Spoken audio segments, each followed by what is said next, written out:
Dito pa rin tayo sa session 1, activity 3 of module 2, no? Interpersonal communication. So activity 3, effective listening, epektibong pakikinig. So ano ba ang mga layunin ng activity 3? Number 1, identify effective listening skills and strategy. So natutukoy ang mga epektibong kakayahan at estratehiya sa pakikinig. And then, nai-apply o naipapakita ang epektibong kakayahan sa pakikinig. So, ito yung ating gagawin. Basahin natin. Read, sabi dyan, di ba? Read the story about a workplace situation described below. So invite 2 of your family members, friend, or home companions to do a role play. So dula-dulaan. Assign them to take the roles of the characters mentioned in the scenario. So ito ay istorya sa isang trabaho, pagawaan, no? Magtawag kayo ng 2 na kasama ninyo sa pamilya o pwedeng kaibigan para gawin ang dula-dulaan. I-assign ninyo ang mga tauhan ayon sa senaryo. So, basahin muna natin. Yan.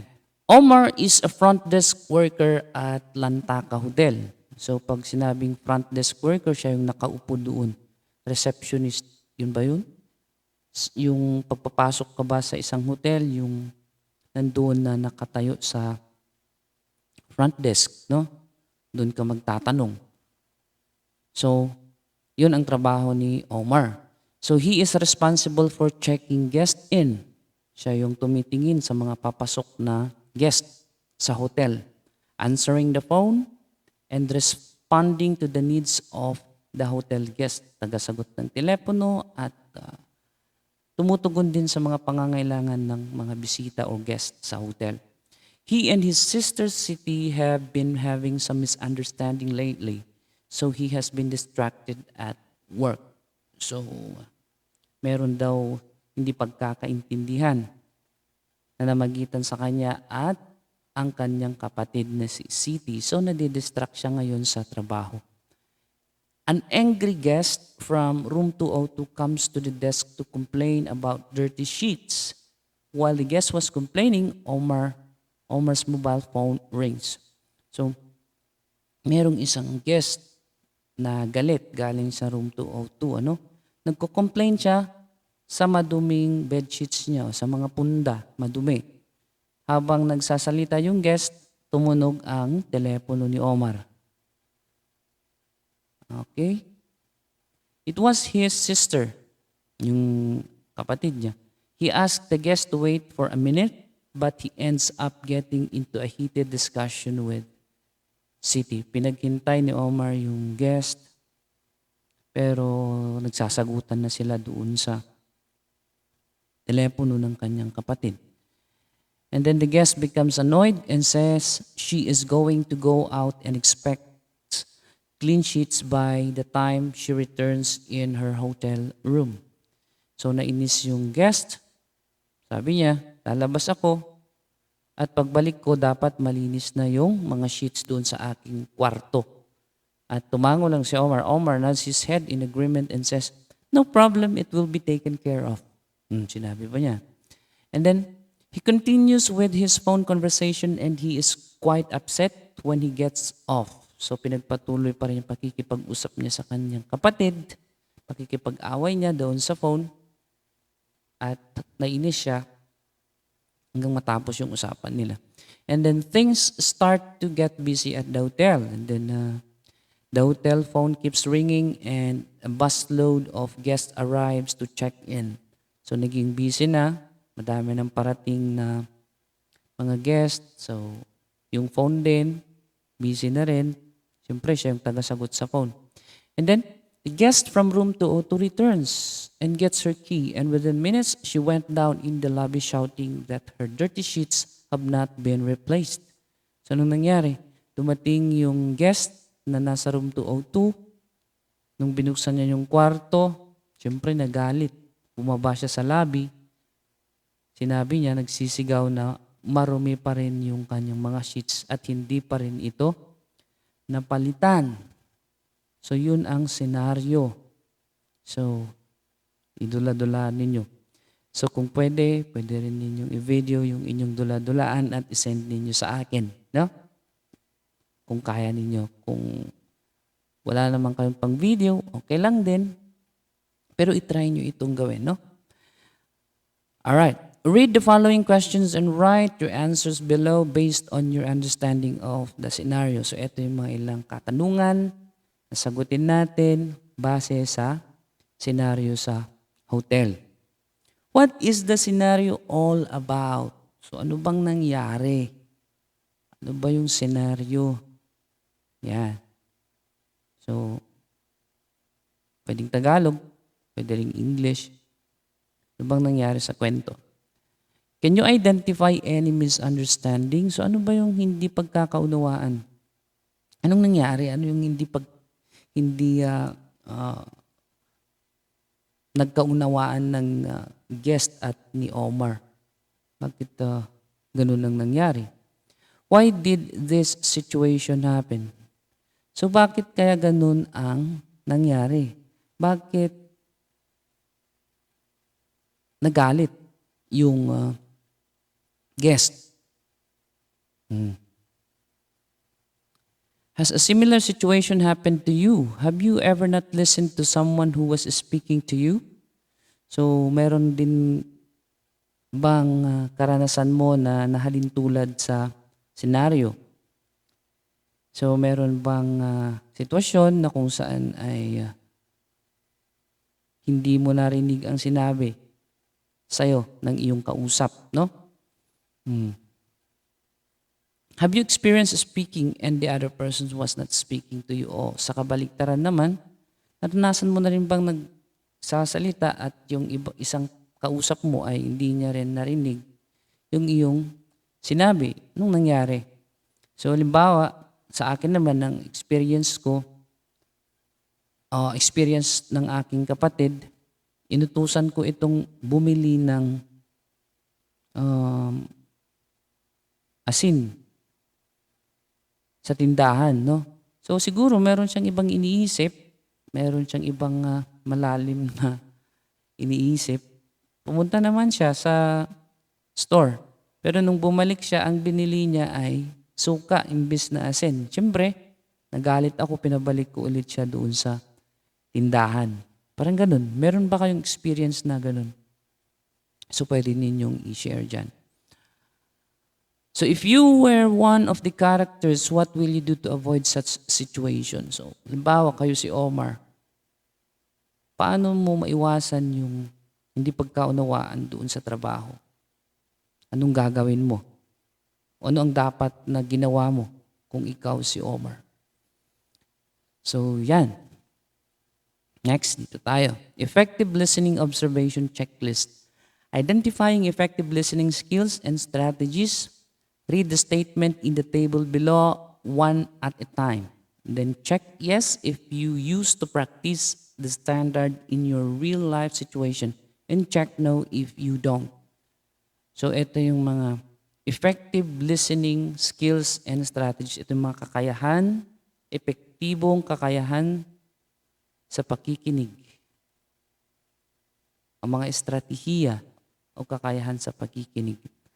So, yan yung una. Ito yung mga panuntunan, ano? Standards. Do you use appropriate body language to show you are listening? So, gumagamit ka ba ng pagkilos ng iyong katawan o galaw para maipakita na ikaw ay talagang nakikinig? Halimbawa, yung eye contact, no? Tumitingin ka ba sa mata ng nagsasalita? Sit upright, umuupo ka ba ng maayos? Nod head, tumatango ka ba? Kung umaagree ka, sumasang-ayon ka sa sinasabi ng speaker? At iba pang mga body language. So kung ginagawa mo yon, check mo yung yes. Kung hindi mo naman ginagawa, check mo yung no. Do you listen to the speaker without interrupting? So nakikinig ka ba dun sa speaker at hindi ka sumasabat? Yes or no? Do you repeat what the speaker has said to make sure you have understood correctly? So minsan, inuulit natin ang sinasabi ng speaker para masiguro na naintindihan natin ang kanyang sinabi. So, ginagawa ba ninyo yon? Yes or no? Do you ask question for clarification when you do not understand something? So, nagtatanong ba kayo ng pagpapaliwanag kung may mga hindi ninyo naintindihan sa kanyang sinabi? Yes or no? Do you avoid being distracted by noises, mobile phones, or by what other people doing? So, iniiwasan mo bang ma-distract kapag maingay? O kaya may nag-ring na telepono? O kaya may nakikita kang ibang ginagawa ng yung mga kasamahang nakikinig? So, iniiwasan mo ba na ma-distract? Yes or no? So, minsan kasi, pag maingay, hindi tayo nakakapag-concentrate, di ba? Imbes na makinig ng maayos, ang naririnig mo yung ingay. So dapat, pero minsan kung talagang nakafocus tayo sa sinasabi ng speaker, kahit maingay, maintindihan pa rin natin, di ba? Next, do you avoid being distracted by mannerisms, speaking style, clothing of the person speaking? Yan. Ito, iniiwasan nyo rin bang ma-distract sa ano ba yung mga mannerism na sinasabi? Ito yung mga galaw. No? Halimbawa, pumipikit-pikit yung mata, ano pa, yung mga ganun. Halimbawa, kinakagat-kagat niya yung kuko niya habang siya nagsasalita. So that is mannerism, no? So minsan, nadidistract tayo kung ganun. Nakikita natin yung nakakatawa na ginagawa ng isang speaker. So dapat iwasan natin ma-distract, no? Huwag pansinin. Speaking style. Ito naman yung kanyang pagsasalita. Minsan, dahil sa hindi nga tayo, bawa English yung pagsalita niya, pero siyempre, minsan, hindi naman tayo native English yung ating pagsasalita. May mga pagkakataon na malambot o kaya matigas yung ating pagbigkas. So, limbawa, yung read, sabi ba niya, read. So, pag ganun, minsan tumatawa tayo, kung may mga naririnig tayo na hindi tamang pag-pronounce sa mga words. So, clothing of the person speaking. Minsan din yung pananamit, pinapunan natin, no? So, napapansin natin yung damit ng magsasalita. So, minsan, may mga speaker na dahil sa kanyang pawis na babasa yung damit niya sa kanyang kilikili. So, doon na didistract tayo. So, yun, iniiwasan nyo bang ma-distract sa mga bagay na yan? Yes or no? Are you aware of your own attitude? Do you avoid being judgmental? So, minsan, hindi natin naiisip yung ating ugali habang tayo nakikinig. Minsan, nakaka-insulto pala yung ginagawa natin. Minsan hindi natin maiwasan. Minsan, nagtatawanan tayo. Nakikita pala ng speaker. So, naiinsulto siya, di ba? Ganun din, halimbawa, meron kang nalaman o nalalaman tungkol sa isang speaker. So, hindi mo na siya pinapakinggan kasi judgmental ka nga. Ano sinasabi nito? Ganun naman ang pagkatao nito. Parang ganun. So, those are the things that may distract you also while listening to someone who is speaking. So, aware ka ba sa attitude na yun? At naiiwasan mo ba? Iniiwasan mo bang maging judgmental? If yes, you check it yes. And if no, you check no. So, yan yung mga effective listening skills and strategies. Check lang yan. Check or no. Okay, let's apply. So, ito na naman. Role play na naman yata ito. Tignan natin. Ask your family members, home companions, or friends to do a role play with you. Role play nga. You can choose from 2 role play scenarios described below. You may change the name of the characters to your real name or other names as you wish. Pwede mong palitan yung mga pangalan. Your conversation or dialogue in the role play must be according to the standards found in the effective listening observation checklist. Be sure to share the checklist with your role play partner beforehand. So, yung usapan ninyo doon sa role play, dapat na i-apply ninyo yung mga standards dyan sa checklist na yan. Yan. Makikita sa pagganap ninyo sa inyong role. So, role play scenario 1. At the store. A young man named Jose works in a store selling items such as toothpaste, candles, pens, salt, sugar, and bread. So, anong trabaho ni Jose? Nagtitinda sa isang store. And he finds his boss Maria annoying and he tends not to listen to her all the time. Naiinis siya sa kanyang boss. Si Jose naiinis sa kanyang boss. So, hindi niya pinakikinggan ang mga sinasabi nito sa kanya. One day, they had 2 types of bread to sell. Maria made it clear that the higher quality loaves should go for 50 pesos and the other ones for 30 pesos. So, isang araw, meron silang 2 type o uri ng tinapay. Yung mas quality, sabi ni Maria, ibenta mo ng 50. Etong iba naman, 30 pesos. And then all morning, many customers came in to buy bread. Jose sold all loaves for the same price, 30 pesos. Di naintindihan ni Jose yung instruction sa kanya ng kanyang boss. So, sa buong umaga, binenta niya yung mga tinapay ng parehas ng halaga sa halagang 30 pesos. So when Maria returned, she realized that Jose sold good quality bread for only 30 pesos. She got angry and said she would make Jose pay the difference. So, nung bumalik si Maria, nalaman niya na binenta lahat ni Jose yung magandang quality at yung ibang bread ng parehas sa halagang 30 pesos. So, nung nangyari, nagalit siya at sinabi niya na babayaran ni Jose ang shortage doon sa bayad ng mga tinapay. Yan ang nangyari. So, gawan nyo yan ng dula-dulaan. Isa pa. Role play scenario 2. At the construction site. Patrick is a new in his job at Candace Construction. So, si Patrick, anong trabaho niya dito?